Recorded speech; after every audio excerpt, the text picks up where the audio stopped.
Bom dia, boa tarde, boa noite. Sejam bem-vindos a mais uma aula para o 8º ano durante o período da quarentena. Começando o tópico 3 de monômios, considere as expressões algébricas. Menos 2a, x sobre 3, 3x ao quadrado e menos 3y.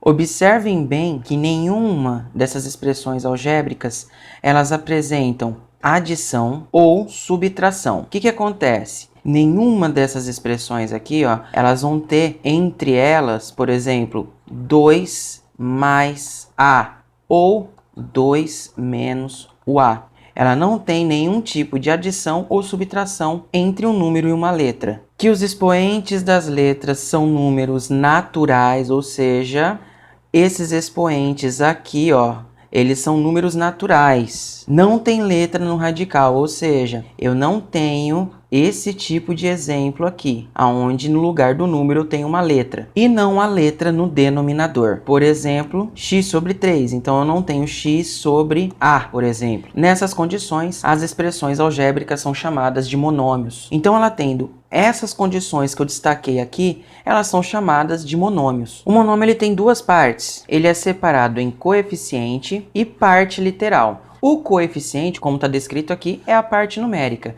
E a parte literal é a parte onde está destacada as letras. Vamos pegar esse primeiro como exemplo. Quem é minha parte numérica? Quem é meu coeficiente?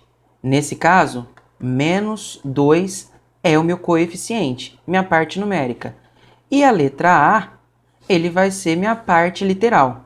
Vamos ver aqui nesse quadro abaixo alguns monômios que estão separados, os coeficientes e a parte literal. Então eu tenho o monômio 5x ao cubo, y ao quadrado, e eu separo. O coeficiente sempre vai ser o número. E a parte literal, uma letra ou todas as letras que estiver aqui depois desse número. Tenho nesse caso aqui, menos 2/7 AB ao cubo m. Então o sinal de menos, ele também vai para o coeficiente. E aqui para a parte literal, vem todas as letras que estão depois do coeficiente. Raiz quadrada de 2x. A raiz quadrada de 2, ele é o meu coeficiente, porque ele tem um número, independente se ele tem uma raiz desenhada aqui nele. A parte literal é o x, então ele vem separado. Nesse caso aqui, AB elevado a 5, ele não tem nenhum número aqui na frente. Se ele não tem nenhum número aqui na frente, eu imagino que eu tenho o número 1. Por isso que o meu coeficiente aqui é o 1. E a parte literal, ele vai ser todas as letras que estão depois do coeficiente. Bem simples essa parte.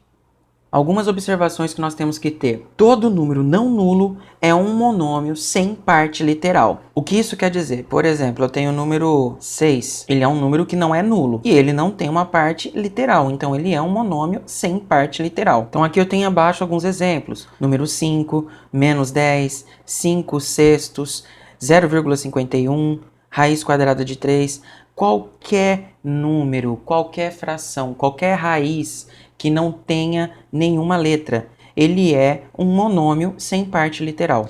O número 0 é chamado de monômio nulo, ou seja, se eu tenho 0, ele é um monômio nulo, sem segredo aí. Costuma-se omitir os coeficientes de 1 e menos 1 dos monômios. Essa parte é aquilo que a gente sempre faz, como está descrito aqui em cima, ó. Eu não tenho nenhum número aqui na frente. Se eu não tenho nenhum número, é 1. Então, ele é omitido, ou seja, ele não precisa aparecer aqui. Aí, tem os exemplos aqui embaixo. 1z, ele é a mesma coisa que z. Menos 1 ao quadrado c é a mesma coisa que menos a ao quadrado c. Veja bem, o menos 1 fica apenas o menos, somente o seu sinal. O número 1 em si desaparece. Monômios semelhantes.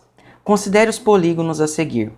Então, eu tenho um triângulo, onde todas as suas medidas é A, um quadrado, onde todas as suas medidas é A também, um pentágono, onde todas as suas medidas também é A, e um hexágono, onde todas as suas medidas também é A. O perímetro desses polígonos pode ser indicado por monômios. Observe, perímetro, ele nada mais é do que a soma de todos os lados. Então aqui eu tenho o polígono triângulo. Qual que é o seu perímetro? Aqui nesse triângulo eu vou ter A mais A mais A. É só somar tudo. A mais A mais A é igual a 3A. A mesma coisa com o perímetro do quadrado. Eu tenho 1, 2, 3, 4A. Então aqui é A mais A mais A mais A, que ao todo vai dar 4A. O pentágono, eu tenho A mais A mais A mais A mais A. Ao todo eu tenho 1, 2, 3, 4, 5A. Esse é o meu monômio que representa o perímetro do pentágono. E o hexágono eu vou ter A mais A mais A mais A mais A mais A 6 vezes. Então aqui o monômio que representa o perímetro do hexágono é 6A. Note aqui que esses monômios 3A, 4A, 5A e 6A, eles têm a mesma parte literal, que no caso é a letra A. Nesse caso, nós dizemos que são monômios semelhantes ou termos semelhantes. Entendam, monômios semelhantes ou termos semelhantes são aqueles que têm a mesma parte literal, ou seja, a mesma letra, ou que não têm a parte literal, ou seja, que não tenha uma letra, ou letras. Vamos deixar isso bem claro. Dito isso, vamos ver outros exemplos. Exemplo A. Os monômios 9A ao quadrado x e menos 2A ao quadrado x têm a mesma parte literal, ou seja, A ao quadrado x ele se repete nos dois monômios, então eles têm a mesma parte literal. Portanto, são termos semelhantes. Exemplo B. Os monômios menos 1/4 de y, 0,5y e menos 3y têm a mesma parte literal, ou seja, a letra y.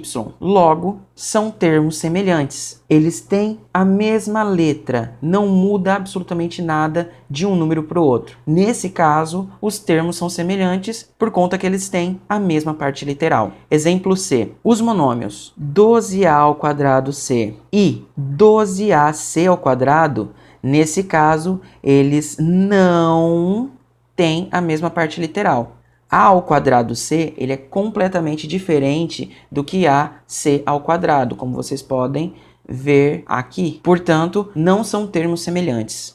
Exemplo D, 3 e raiz quadrada de 2 são dois números não nulos e, portanto, são monômios semelhantes, apesar de não terem parte literal. Os dois são apenas números, não tem letras aqui. Eles são, de qualquer maneira, monômios semelhantes, porque eles não têm nenhum tipo de letra.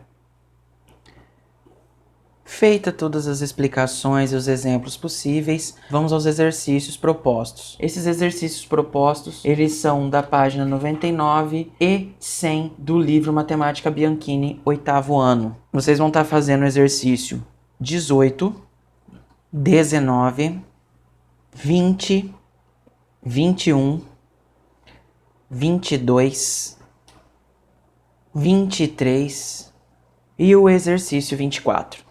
Serão esses os exercícios propostos para vocês estarem fazendo em casa. Utilizem as explicações desses exemplos e tentem fazer. Por hoje é só, então até a próxima e tchau!